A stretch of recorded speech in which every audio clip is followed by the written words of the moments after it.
The US dollar is steady on Fed Day. The currency is mostly range-bound against the majors.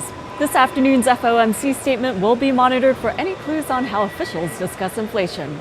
And on Tuesday, the U.S. Senate voted on repealing and replacing Obamacare. Now, healthcare spending accounts for about 18% of total U.S. GDP, so there are concerns about overall growth.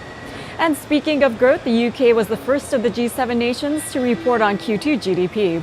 In the first estimate, the expansion came in at 0.3% as expected, with a 1.7% year-over-year rate.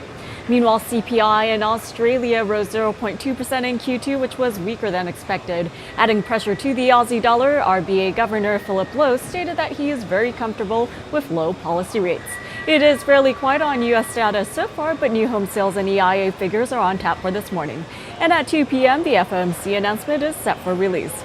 In New York morning trade, euro-dollar is off just 0.1% at 1.1641. The pound against the dollar is higher by 0.2% at 1.3047, while dollar-yen is off nearly 0.1% at 1.1179.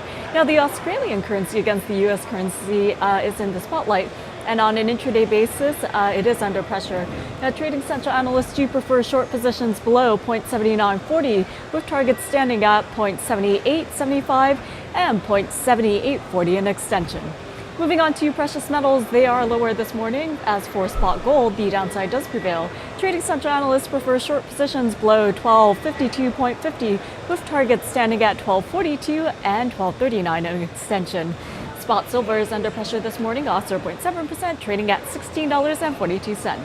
And that does wrap it up for this morning. I'm Remy Blair reporting from the New York Stock Exchange. Make sure to follow us on Twitter at Trading Central. Have a great day.